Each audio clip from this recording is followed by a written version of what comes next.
Good morning students. Class 6 chapter 14 लोकगीत। बेटा यह कहानी जो लिखी है वह किसने लिखी है? यह स्टोरी यह लिखी है बेटा भगवत शरण उपाध्याय जी ने लिखी है। ठीक है। लोकगीत से के नाम से ही पता पड़ रहा है कि लोकगीत क्या होते हैं। ठीक है। जो अब तो पहले बेटा यह गीत गांव में गाए जाते थे, लेकिन अब सभी देशों में लोकगीत का प्रचलन हो गया है। लोकगीत ज्यादातर स्त्रियां ग्रुप बनाकर एक समूह में गाती हैं। तो चलिए स्टार्ट करते हैं लोकगीत के विषय में। लोकगीत अपने लोच, ताजगी और लोकप्रियता में शास्त्रीय संगीत से भिन्न है। लोकगीत शास्त्रीय संगीत से भिन्न होता है। लोच मतलब लचीला, मतलब इसे आजादी से गा सकते हैं, इसमें कोई रोक टोक नहीं होती। अपनी तरफ से स्त्रियां इन गीतों को बनाकर गा सकती हैं, लेकिन यह शास्त्रीय संगीत से एकदम अलग होता है। लोकगीत सीधे जनता के संगीत है, क्योंकि ये समूह में गाए जाते हैं। घर, गांव और नगर की जनता के गीत हैं। ये घर, गांव और नगर में, वैसे किसी के यहाँ महिला संगीत वगैरह होता है तो वहां पर ये जनता में, नगर में गीत गाए जाते हैं। इनके लिए साधना की जरूरत नहीं होती है, मतलब इनके लिए साधना, सोचने समझने की शक्ति नहीं होती है। ये अपने ही शब्दों में बना हुए गीत होते हैं। त्योहारों और विशेष अवसरों पर भी ये गाए जाते हैं। सदा से ये गाए जाते रहे हैं और इनके रचने वाले भी अधिकतर गांव के लोग ही हैं, क्योंकि ये इनकी रचना किसने की थी? गांव की महिलाओं ने और पुरुषों ने। स्त्रियों ने भी इनकी रचना में विशेष भाग लिया है। ज्यादातर यह लोकगीत स्त्रियां गाती हैं। ये गीत बाजों की मदद के बिना ही या साधारण ढोलक, झांझ, करताल, बांसुरी आदि की मदद से गाए जाते हैं।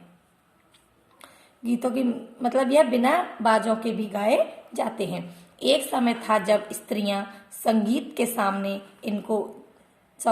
एक समय था जब शास्त्रीय संगीत के सामने इनको हे समझा जाता था। हे मतलब हीन। एक समय यह था कि जब शास्त्रीय संगीत गाते थे और स्त्रियां लोकगीत गाना स्टार्ट करती थी तो इनको हीन, इनको बेकार समझा जाता था। अभी हाल तक इनकी बड़ी उपेक्षा की जाती थी, मतलब बहुत ही अवहेलना की जाती थी, बहुत ही इनको बेकार साबित किया जाता था इन गीतों को। पर इधर साधारण जनता की और जो लोगों की नजर फिरी, मतलब जब लोगों की नजर साधारण जनता की ओर फिरी तो साहित्य और कला के क्षेत्र में भी परिवर्तन हुआ। फिर सभी जगह परिवर्तन होने लगा। अनेक लोगों ने विविध बोलियों के लोक साहित्य और लोकगीत के संग्रह पर कमर बांधी और इस प्रकार के अनेक संग्रह अब तक प्रकाशित हो गए। मतलब फिर सभी लोगों ने अपने अपने देश की अलग अलग बोलियों में लोकगीत को गाना बजाना शुरू कर दिया और अपने अनेक प्रकार की बोलियों के गीतों को प्रकाशित करने लगे। लोकगीतों के कई प्रकार हैं। इनका एक प्रकार तो बड़ा ही ओजस्वी मतलब बहुत ही बलवान और शक्तिशाली और सजीव है। यह इस देश के आदिवासियों का गीत संगीत है। मध्य प्रदेश, दक्कन, छोटा नागपुर, गोंडखांड, ओरा मुंडा, भील, संथाल आदि फैले हुए, मतलब ये मध्य प्रदेश के छोटे छोटे क्षेत्र हैं। इनमें भी संगीत का अधिक महत्व हो गया है, जिनमें आज भी जीवन नियमों की जकड़ में बंध न सका और निर्द्वंद लहराता रहा। जो आज भी मतलब स्वतंत्र, निर्द्वंद मतलब बिना लड़ाई झगड़े के और बिना एक बंधे हुए, एक जंजीर में जकड़े बिना और बिना लड़ाई झगड़े के ले रहा था, मतलब स्वतंत्र होकर अब इन गीतों को गाए जाने लगे नियम के अनुसार। इनके गीत और नाच अधिकतर साथ और बड़े बड़े दलों में गाए और नाचे जाते हैं। मतलब 20-20, 30-30 आदमी और औरतों एक समूह बनाती हैं। मतलब एक साथ बड़े बड़े दलों में गाए और बजाए जाते हैं। गीत नाच के गीत अलग होते हैं, गाने बजाने के गीत अलग होते हैं। तो बड़े बड़े दलों में, समूह में ये गीत गाए जाते थे, पर इन गीतों पर नाचा जाता था। 20-20 और 30-30 आदमी और औरतों के दल एक साथ या एक दूसरे के जवाब में गाते थे। मतलब एक डिवाइड हो जाते थे, मतलब 2 विभाग में बढ़ जाते थे, 20-20, 30-30 स्त्रियां और पुरुष। फिर उन गीतों का जवाब एक दूसरे के जवाब पर देते थे। दिशाएं गूंज उठती थी, माहौल बहुत ही अच्छा होता था। पहाड़ियों के अपने अपने गीत हैं, उनके अपने अपने भिन्न रूप होते हुए भी अशास्त्रीय होने के कारण उनमें अपनी एक समान भूमि है।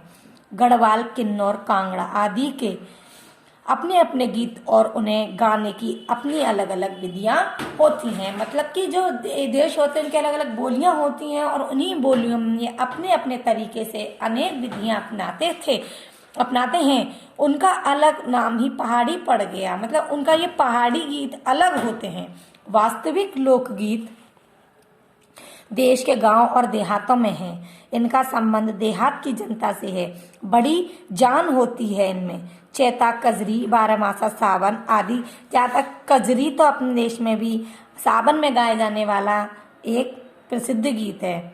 आदि मिर्जापुर, बनारस और उत्तर प्रदेश के पूर्वी और बिहार के पश्चिमी जिलों में गाए जाते हैं। बाउल और बतियाली बंगाल के लोकगीत हैं। बंगाल के लोकगीत हैं बाउल और बतियाली, अपनी भाषा में गाए जाते हैं। पंजाब में माहिया और इसी प्रकार के हैं। हीर रांझा, सोहनी, महिवाल संबंधी गीत पंजाबी में और ढोला मारू आदि के गीत स्थानीय राजस्थानी में बड़े चाव से गाए जाते हैं। मतलब बहुत ही शौक से गाए जाते हैं। इन देहाती गीतों के रचयिता कोरी कल्पना को इतना मान न देकर अपने गीतों के विषय रोजमर्रा के मतलब रोज में के बहते जीवन से लेते हैं, जिससे ये सीधे मर्म को छू लेते हैं। जिससे मतलब एक रहस्य को छू लेते हैं। मर्म मतलब रहस्य को छू लेते हैं। उनके राग भी साधारणतः पीलू, सारंग ये राग हैं। ठीक है, जो संगीत, जो शास्त्र संगीत होते हैं उनमें ये राग होते हैं। पीलू, सारंग, दुर्गा राग, सारंग राग, पीलू, सावन, सोरठ आदि हैं। कहरबा, बिहरा, धोबिया आदि देहात में बहुत गाए जाते हैं और बड़ी भीड़ बड़ी ही आकर्षित करते हैं। मतलब बहुत बड़ी भारी भीड़ हो जाती है जब ये इन रागों को गाते हैं। तो ये ज़्यादातर आदमी, इनको पुरुष भी गाते हैं और बड़ी भीड़ आकर्षित करते हैं। मतलब बहुत ही भारी, मतलब बहुत ही जनता में जो लोग होते हैं, जो पुरुष होते हैं और स्त्रियां होती हैं, वह बहुत ही भावुक और आकर्षित होती हैं इन गीतों पर।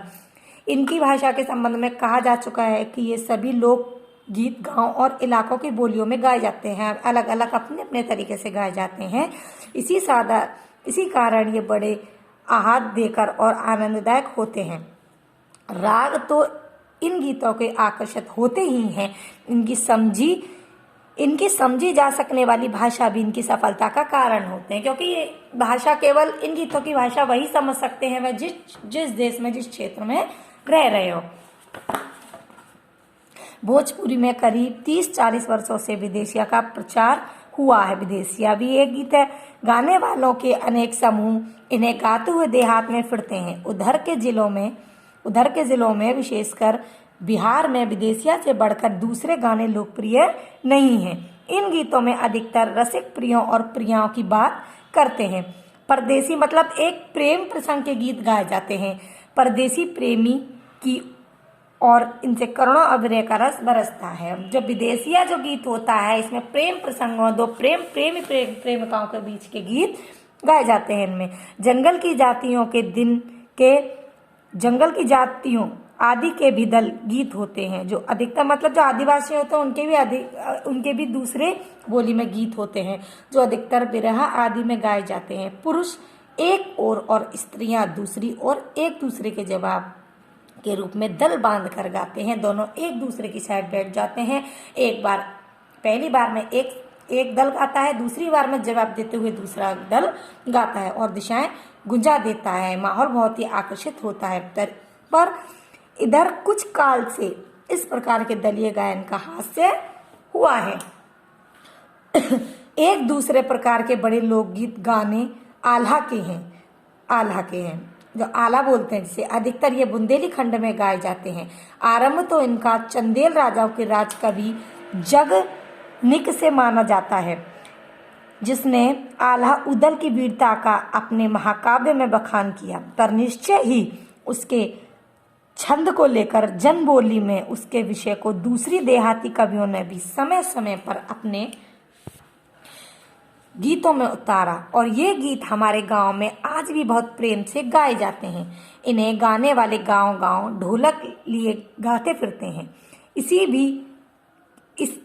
इसी की सीमा पर उन गीतों का भी स्थान है जिन्हें नट रस्सियों पर खेल करते हुए गाते हैं। अधिकतर ये पद्य गद्य पदात्मक और इनके अपने बोल हैं। ठीक है बेटा, आज इसको आप रीड करेंगे। मतलब इसका मतलब है कि अपने अपने देशों में और क्षेत्रों में अलग अलग तरीके से अपनी अलग अलग बोलियों में यह गीत गाए जाते हैं, जो अपने देश के ही लोग सुन सकते हैं इन गीतों को। ठीक है बेटा, यहाँ तक आप रीड करेंगे। यह टॉपिक मैंने यहीं पर समाप्त कर दिया है। नेक्स्ट टॉपिक नेक्स्ट वीडियो में कराऊंगी बेटा। ठीक है, आप इसको रीड करेंगे और इसे समझने की कोशिश करेंगे। ओके बेटा, थैंक यू।